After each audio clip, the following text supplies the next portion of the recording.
Hey, Sammy. Welcome to Meeting Maggie. I'm so happy to have you here today. Thank you. Thank you so much for having me on. Yes, everyone, this is Samantha Sage. She's a co-founder of Betches Media Group, and she is a girl boss, or just a boss. I think we could just say boss. Thank you. Thank you. Yeah, I mean, girl, I've lived through the girl boss era. So, but and I'll be honest, like we never really embraced the idea of girl boss. We thought it was kind of weird that they were pairing girl and like why couldn't you just be a A boss? boss. But I Yes. do think we were sort of, just by virtue of being a women's media company and having pink in our logo, uh, you get lumped in there. Yeah. Yeah.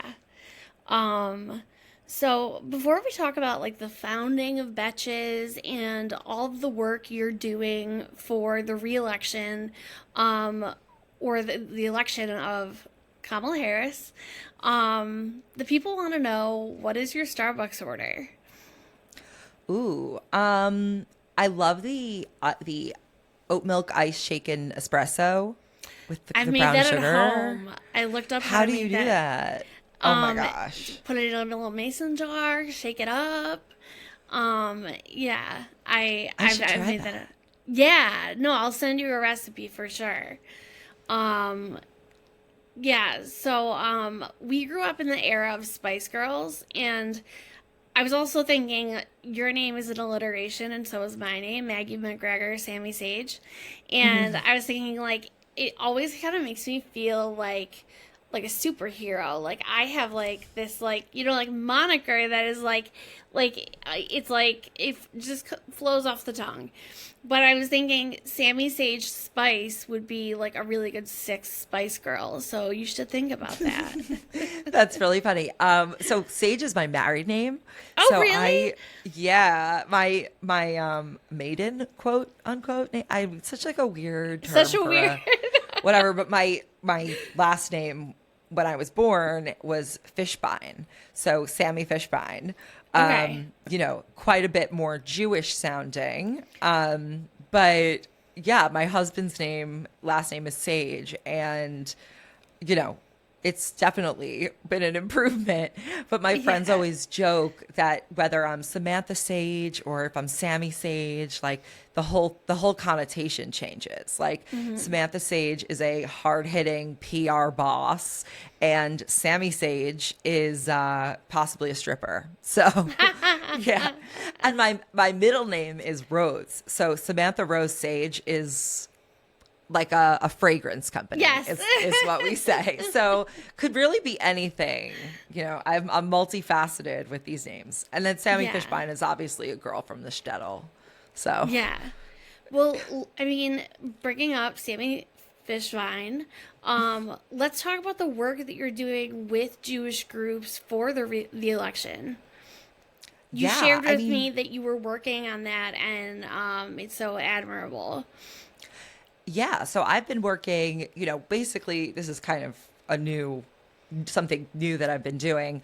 But it started when I posted a few weeks back a 15-minute, really it was 18 minutes, and I had to split it into two parts because it was too long for Instagram. A video about how the Jewish community has been targeted by disinformation, Yes. particularly from the Kremlin, and there was a big indictment. That's really what sparked it. Was there's a DOJ indictment against these Russian companies and against some Americans as well, who had been working in concert with them. And there was a whole plan to target the Jewish community. And this is I'll be honest, like the idea of foreign interference, disinformation, and protecting democracy has been kind of like on my mind for a decade now. So it felt like, and especially, with this further context of the fact that since October 7th, so many people in the Jewish community, I think, have it's really affected their politics, and people believe that Donald Trump is going to help this community partially because they've been targeted by this disinformation operation. And look, I'll be honest, like all of my politics are sort of motivated, or I think stem from the root of my grandparents were in Auschwitz. They met in a displaced persons camp. Like my I didn't dad's know that. parents. Yeah, I mean, he was born in Toronto because they were trying to get into the United States. And, the two sides of my family are very different. My mom's family was was much more, upper middle class on Long Island. And my grandfather I grew up in my mom's parents' house, not my dad's parents.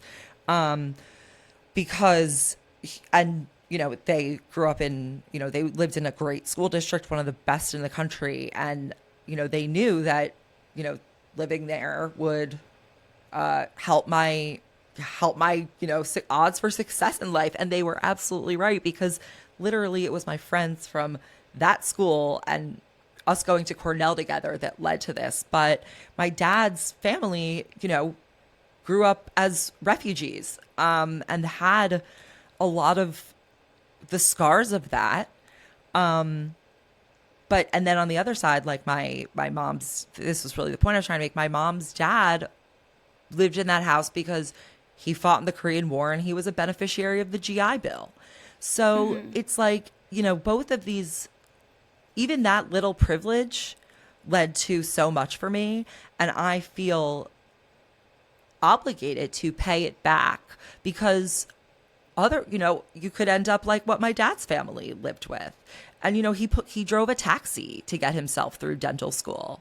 And it just, he worked so hard, and they came from so much. His parents lost their first families. It's like, and I don't want that to happen here to Jews or to anybody.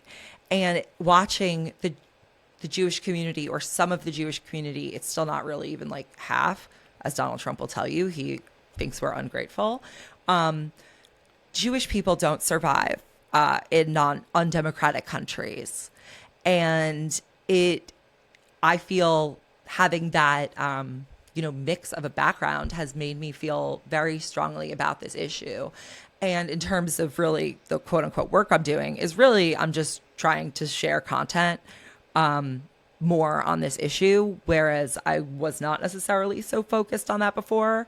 I wear a lot of hats in my day-to-day job, and, getting into those issues is a lot of work, in terms of like the time, the research, putting it together, and, kind of the emotional labor of it. Cause I realize that there aren't many people who are exploring this particular issue and this intersection of issues. So that's what I've been doing, and what I'm going to be continuing to do through the election, because I feel I'm in a unique position, and it is very, very important to me.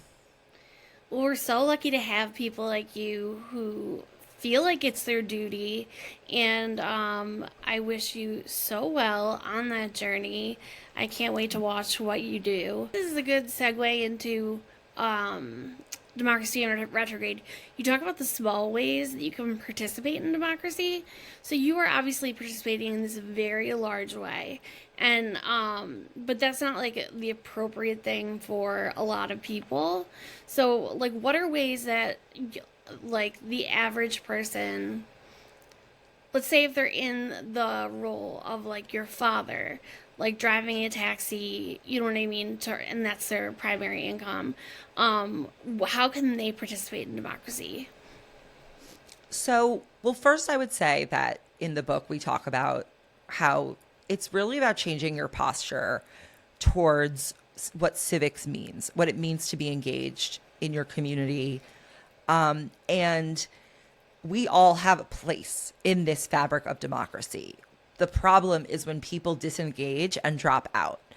And, in the book, we talk a lot about how, this loneliness epidemic is both a source, leading to more radicalized people, of the end of portending the end of our democracy, and how the opposite, how community engagement, how knowing your neighbors, how being involved in something that is outward facing and giving of yourself,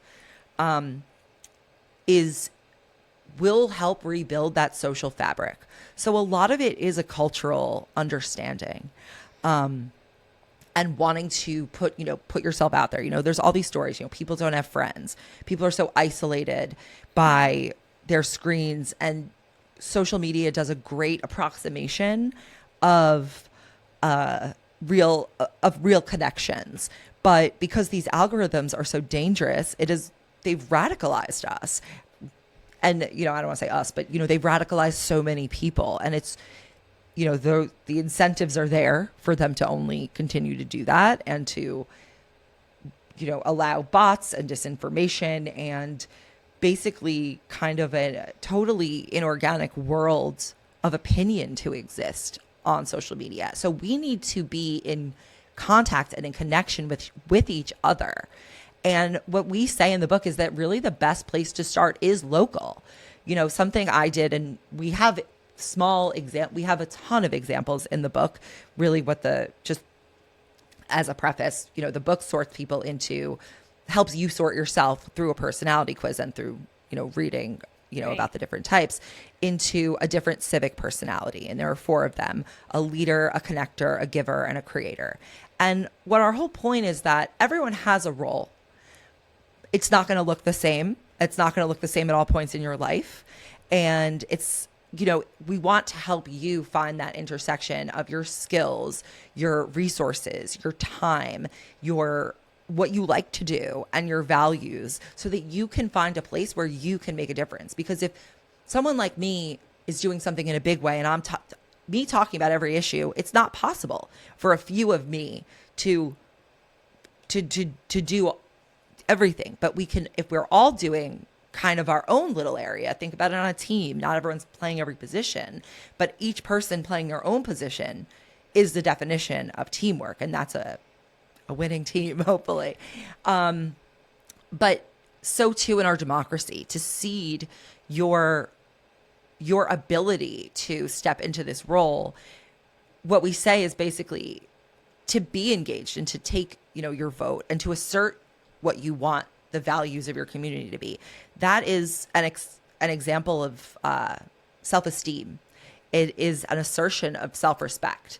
And these relationships, these real, genuine bonds that you end up with when you build relationships with people who have similar values, those bonds are what really enhance our lives. Statistics have shown that is actually what makes people feel fulfilled and happy. So in that way, we're talking about how it can end the loneliness epidemic. Sorry, I got totally off track talking about the personalities. But what we do is to show you how to do this. I love this part, yeah. So go on. Yeah. No, to show you how you can actually do one of these things, because that's what we wanted to make a very practical book, is that we have different examples. If you only have it a few hours a month, if you have a few hours a week, or if you want to change your whole life, or you want to, work on something in your career that is sort of directed towards a civic activity or a public service of some sort. And that could include a ton of things. So we give different examples. And I'll tell you one example of something that I just did was I installed a free little library at the end of my driveway. And I put a bunch of books in it. And so people can, so people can. Doable. Like, I feel like right. So many people can say, like, oh, I have space for a library, and I have the skills, or I have carpentry skills. I can go out and build it. Yeah, you could literally, you could make your own. You could buy, they have them to buy. You could, it's, a lot, sometimes things, and again, like something like that is included in the giver personality because it's, it takes time and money to stock it with books and, make sure it's like stays stocked. But people have been super excited about it, and it has definitely there's been turnover in it. And it's things like that. And then, you start up a conversation, people talk to you like, oh, like, what made you do this? That kind of thing. You get to know your neighbors. And again, that's just like one tiny thing, but it's thinking about the way that you can go about your life, taking a posture like that, which is giving and connective. And it's, we try to help people kind of see examples of that for themselves. You touched on the epidemic of loneliness that we're dealing with, and it's like the second great pandemic of our lifetime because um, it's just something like we discuss like in psychiatry. Like I spend a lot of time on my self-help, and it's like no one really knows how to like fix it or go about it, and I feel like you have a really good perspective on that. So yeah, thank you for all that you've added. Yeah, I mean, it again, I think it comes with, and I think partially the pandemic did exacerbate this because I know, I mean, maybe this is just like my own personality, but I know for a bunch, it made it so that leaving and leaving your home and being in crowds and, when you could just kind of cancel your plans is kind of the way people think about things. It's not like a yes and culture. And I am totally like part of this. But what I think people struggle with, especially like younger generations, is that it's hard to I don't even say it's hard. It's just like not 100% comfortable at all times to be in a conversation with someone, whether you know them or they're your friend even, and holding people's emotions and paying attention and like eye contact and like all these things that are sort of normal and expected. Sitting on your phone and scrolling is much more soothing, like to your brain in terms of the chemicals that are coming. No, that's so true. But it's sort of like, but in the moment, that's the case. But overall in your life, you are getting more from those maybe less soothing, but really important personal connections, whether each minute of it is like as deeply enjoyable or feels as deeply enjoyable as like the scroll or getting a notification. Yeah. Yeah. Um that's so true. I didn't think of my phone as soothing, and it is so soothing, but it's Oh so yeah. important to go and make those connections. Upbringing, but that's so interesting, and it's historic. Yeah, all the way back to World War II in Germany. That's unbelievable. What books are you enjoying right now? Oh my gosh. So I just read an incredible book. I think it just came out called Defectors by Paula Ramos. Ooh. And it was, let me get the whatever. It's, let me get it actually. Yeah. It's, and then I'll tell you another thing. Hold on. Let me just get all the books that are relevant right now. Defectors, The Rise of the Latino Far Right and What It Means for America. So fascinating. Such an easy read. Just like, I would not have even thought, oh, this is like my number one topic that I would want to read something about, but it is fascinating. And also going back to just what we were talking about earlier, Latino Americans were one of the groups that was specifically targeted as part of that Russian disinformation operation that I mentioned, that where I highlighted the Jewish community. The Jewish community and the Latino community were both specifically targeted within that operation. And I found a lot of commonalities between what she talks about in here, because she talks about how the algorithms and the disinformation campaigns capitalize on the trauma that these communities share and Oh that my they gosh. carry with them, which both attracts them to a strongman when you would think they would be like, no, I don't want that. So I found a lot of similarities within the Jewish community, and it makes sense that they would target both of these communities in their disinformation operation. And then Aileen and Jordana and I are hosting a book club on our at Betches podcast. By the way, that's one of our other podcasts that we have, the three of us together.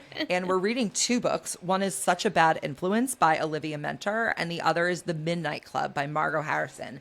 And we're doing an IRL event on October 28th in New York City. It's going Oh to be my sponsored by God. Nutella biscuits, which are so Stop delicious. it. So I'm very excited. And Yeah. yeah, and then we're going to be doing like a 4-part series on the other book after we in November. So very excited about it So on the At Betches exciting. podcast. Yeah, Well, I've taken up a lot of your time this afternoon, it but was fun. just to close, like I mean, we always have an easy gab, you and I. But Exactly. I knew we would. Yeah. but to close, I'll just ask like one more question. Are you a pumpkin spice girl? I don't know if I'd call myself a pumpkin spice girl, but I do enjoy a pumpkin spice something. Yeah. I just like the flavor, I like the regardless flavor in a of treat. Yeah. yeah. I Not mean, so I much like think in the latte. Yeah. I like the latte. I have nothing against the latte. I think it tastes delicious. It was just sort of rude that they turned it into a thing when it's just a lovely treat. I love a seasonal beverage. Nothing really makes me, you know, more excited when I'm walking into a coffee place than the opportunity to order a seasonal beverage. So, stop with the haters. Sammy, you're gonna have to follow on Style Mag Daily, my Instagram account. You're gonna have to follow our coffee reviews. I Oh, I review will. all types of coffee. Oh my god! So Bethany Frankel actually followed it, and it's just hilarious. Like it's just fun. And She then loves they're to do all coffee reviews. you can they're all chains, so they're all reachable, like cut them by everyone. That's But smart. I love that. yeah, it's just a blast. I love coffee. It's my thing. It's like I have other things, Same. but that's one of them. I'm into it. I love it. All right, well, thank you so much for coming on Meeting Maggie. Everybody, Sammy's book is out. Sammy and Emily Amick wrote this fantastic book, Democracy in Retrograde. So check it out if you haven't checked it out already. And thanks for listening to Meeting Maggie. Bye, Thank Sammy. you. Thanks.